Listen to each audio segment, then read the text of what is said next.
又到了搬家的好季节。我忙完了，好不啦？订满了吃好嘞，补了它补了。打开手机，回收上门做的蚂蚁森林能量。捐衣服的树它都长出来了，我的衣服都去哪儿了呢？我有一个想法，我能不能装个定位器，追着一件衣服，看看它到底去了哪里？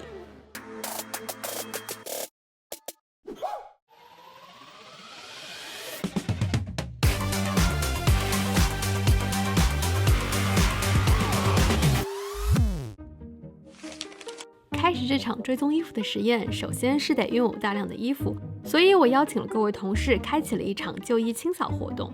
马上就要毕业了，我准备去宿舍里面整理一下我的衣服。我身后的这个就是我的衣柜，其实很多衣服我都没有再穿过了。这件衣服是我高中时候的，因为我经历过比较大的造型的改变。小粉红睡衣，当我还是在2000年做 ABG 的时候。T 恤特别容易冲动消费，我已经3个夏天没有见到过它们了，一次都没有穿过。跟风嘛，就买了很多这样子的。总而言之，大家因为年龄、身材、审美的变化，自然损耗、跟风后悔而选择丢弃了这些衣服。那我们都可以把它们送去哪儿呢？我是收破烂的王金成。现在市面上回收的方式呢，就这3种。最传统的回收方式，废品回收站了，还有的咱们小区里有这种旧衣回收箱。第3种，互联网回收，也就是我们平时用的飞蚂蚁、白金鱼这一类的回收平台。我们衣服量很大的，它这是没有细菌流向的，去箱也是跟踪不了的，因为仓库收到的话是统一分拣，不是根据个人的去分拣的，就是做不了这个统计。那看来是没有办法从回收方那里知道我们的衣服具体的定位了。那如果我搞几个定位器塞进衣服里，送去回收，后台追踪定位，是不是就能停？这事儿还得先咨询一下律师。我觉得在回答这个问题的时候，主要考虑是咱们放置定位器是出于一个什么样的目的。工厂的话是没有问题的，因为这主要涉及是侵犯个人隐私权，建议你们选取功能最为简单、只有定位功能的设备。行，那就操作起来。寄出去以后没法充电，续航时间得够长。夏天的衣服薄，定位器的体积不能太大，最后不可以录音，所以我选择了这一厚一薄2款定位器。它们离开我之后，依然还能够坚挺20天。缝定位器之前，先来和分拣女工们一起盘一下从办公室里收来的衣服。1、2、11、12、13。这一次我们一共收缴到132件旧衣服，而这仅仅是我们办公室里5位同事的败家战绩。我们工厂按月算，平均1个月会载个1万吨以上，明显的能感觉出来，它的货物体量要比以前更高更大了。真的很多 T 恤，这些衣服不仅量大，种类也很齐全嘛。权衡了厚薄、款式、面料，我们挑选出了这10件衣服：白色 T 恤、白色牛仔短裤、白色无袖衬衫、长袖衬衫、蓝色羽绒服、深色毛呢裤、棕色外套、高跟鞋、女士皮包、毛绒娃娃。开工！一顿暴风。现在先来缝这个娃娃，开始我的表演。第一个成功。我们现在这个是薄的衣服，用这个薄的定位器固定起来了。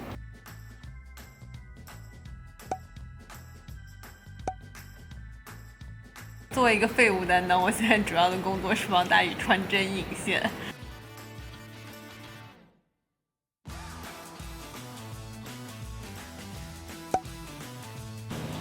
啊，还有2件就要好了。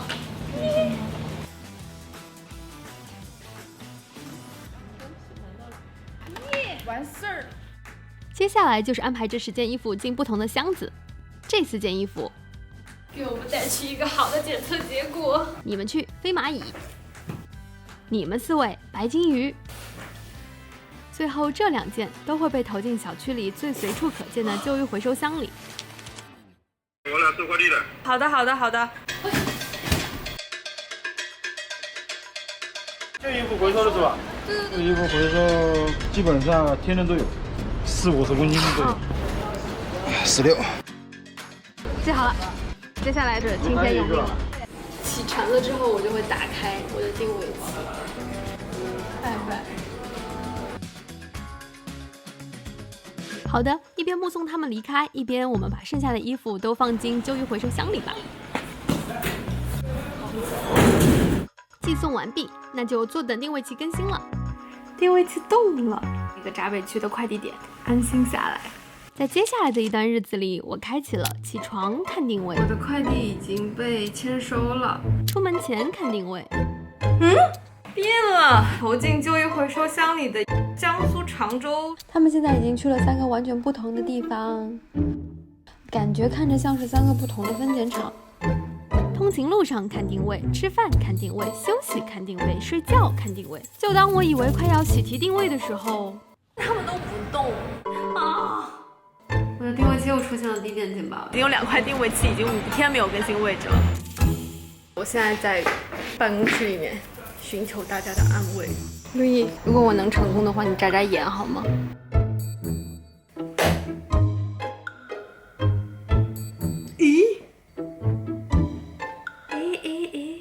他已经在河南了，他动了。全中国基本大致的这个工厂分布呢，南方出口的工厂还是比较多的，广东那边、河北棉花的毛衣，山东这边，像河南了做羽绒服的比较多。哎，等等，在河南的这件蓝色大衣就是羽绒服，这就有点好玩了。不知道他会不会继续往北走？没有。河南省濮阳市台前县。我想去那个村子里面，真的被捐赠给了一个人的话，我想把这个定位器取出来，无论是他道歉，或者并不是想要监控他，更多的是想要知道这件衣服用到了什么样的用途。作为蓝色羽绒服的主人，当下练习生 Chao 有幸被我选中，一起踏上这条冒险之旅。我们从上海出发，一路向北，伴着日落，跨过了长江，越过了黄河，坐了高铁，挤了绿皮火车，终于到了台前线。我们现在距离我们衣服的定位大概还有15公里左右，找一辆车带我们去到村里面。谢谢您哈，我们到啦。按照定位，我们现在还跟它相距316米。这边看上去前面附近都只是一些主干道，然后有一些房子。感觉我们一路上走来完全没有看到任何的跟工厂有关系。你相信我们可以看到那件衣服吗？163米。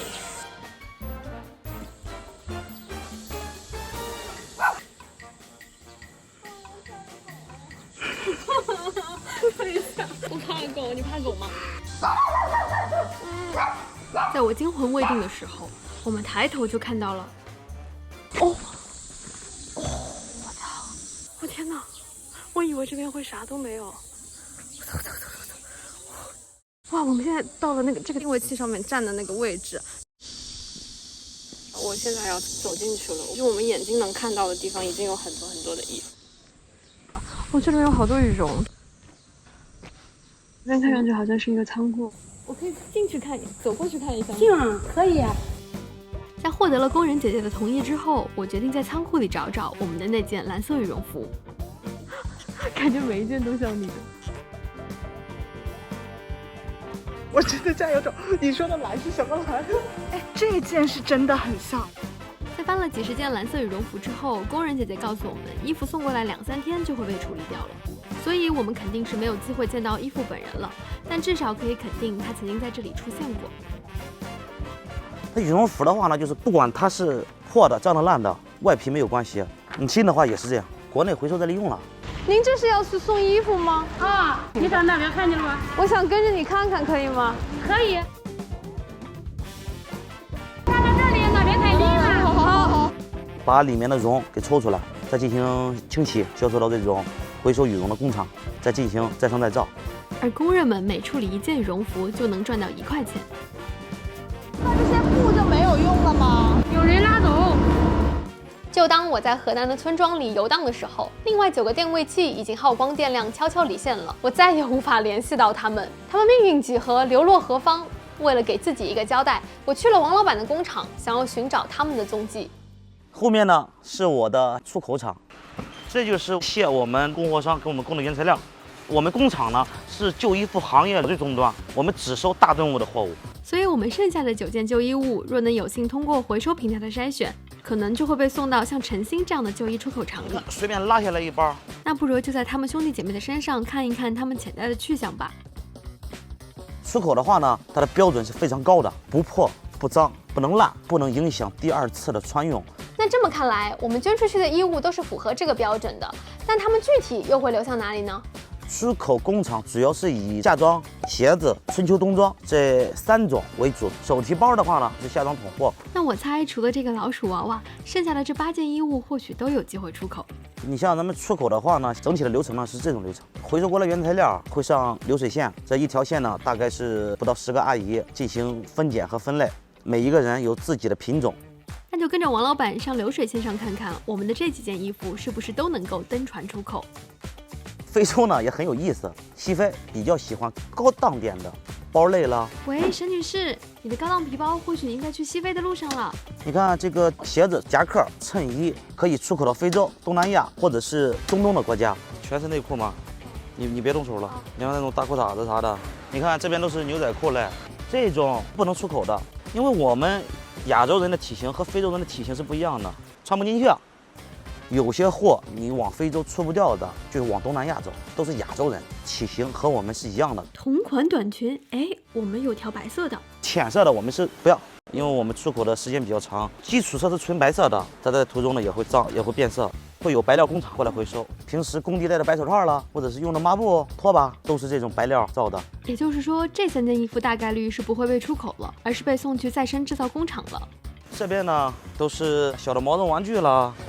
但是这种毛绒玩具啊，它太大了不行，像我们压包的话，它压不进去。等等，太大的不行。那我们的那只大老鼠现在应该已经被……把它的外皮拆开，从它的后背把丝棉给掏出来去卖掉。那老鼠娃娃回收再生，后面呢是达不到标准的，用我们行话讲是叫黑料。毛呢的裤子超级厚，非洲了、东南亚了是比较热的国家，不要，属于是黑料，直接就淘汰了。粉碎、皂、保温棉、露基布、隔音棉。看到这里，我们实践装了定位器衣物的去向，基本都有了答案。但其实这一次我们一共捐出了34千克，共计132件的旧衣服。打开捐赠他们的平台，我意外发现收获了超过5元的回馈资金。那这些平台又能从我们的这些衣服里赚到多少钱呢？我们国内回收的价格就是夏装在个5、6千一吨，出口的话呢，现在0.9美元到1.3美元1公斤。如果假设我们捐出的都是夏装，而且都能够被中间商送来这里的话，按照王总给出的价格，中间商大概能挣到200块钱。如果他们都能够被出口的话，按照目前的出口价格，终端出口厂差不多就能挣到40美元，也就是30倍蜜雪冰城的价格。根据联合国的贸易数据，2020年我国出口了约3.2亿公斤的二手服装，价值3.8亿美元，占到了我国就医总数的70%。这其中约70%去到了非洲，30%被送往了东南亚以及中东地区。就是以现在我们国内这些厂家或者是回收的人员是做不完这个市场的，就是现在已经形成无限淘汰、无限循环的一个地步了。你收，你是永远收不完的。前期收集衣服的时候，其实我也有让大家猜一猜自己的衣服会去哪里。无一例外，每个人都觉得只要自己的衣服质量好，就一定有机会被捐赠去山区。但其实随着生活水平的提高，以及捐赠衣物本身的要求也不低，其实只有很少一部分的衣服会有机会被捐赠。大多数的衣服其实是流向了再生、再造以及出口，部分的衣服最后会沦为焚烧填埋的垃圾。而这种误会可能从最早的时候就产生了。对我来说，捐赠这个词仿佛自带慷慨救济的想象，而有些平台似乎也没有很好的告诉我的衣服被用作什么，去向哪里。比如说我这次用到小区里的旧衣回收箱，我只能看到一个公益方向的引导，但是它没有这个衣服具体会怎么处理。但同时，每当我自己下单旧衣回收查收蚂蚁森林能量的时候，我好像也不会多去看一眼 App 底下关于衣服去向的说明。但这并不代表我们的爱心被滥用了。这个视频也不是想要告诉大家不要去买衣服，反而在这次的体验里，我看到了我们的旧衣回收行业有一个井井有条的回收和出口流程。这是在这个有序高效的商业运作之下，我们的旧衣服才能在离开我们的衣柜之后有一个更合理的归宿。在我看来，这门生意里最大的浪费不是淘汰，而是没有被合理的利用。如果说全中国不淘汰旧衣服了，那我就改行就完了吧，咱也饿不死呀。那收破烂的行业多了，咱可以去收别的破烂呀。感谢你看到这里，我是这期的编导弯弯，这是我第一次出镜做卡斯，也是我第一个完全不知道会拍到什么的片子。就像你在片子里看到的那样，我们的定位器在有一段时间里一动不动，石沉大海。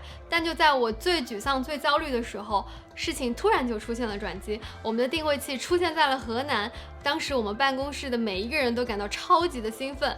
其实这次在台前线不仅看到了定位器所在的那个工厂，同时也看到其实台前线有非常多和羽绒相关的公司，甚至我们被当成了去收羽绒的老板。如果你看完这支片子依然觉得旧衣回收成为了一门生意，让你感到不太舒服的话，那你不妨考虑进行定点捐赠，或者是把你的衣服直接捐赠给你身边有需要的人。当然也希望你的衣服里可以少一些只穿过1、2次，或者是连标签都还没有摘过的旧衣服。希望每一件衣服都能在我们的生活中有更完整的旅行。那你有尝试过旧衣回收吗？你丢掉的旧衣服里最多的类型是什么？欢迎在弹幕和评论区里告诉我们。最后请不要忘记分享这支视频，关注我们的频道，打开小铃铛。我们下期再见。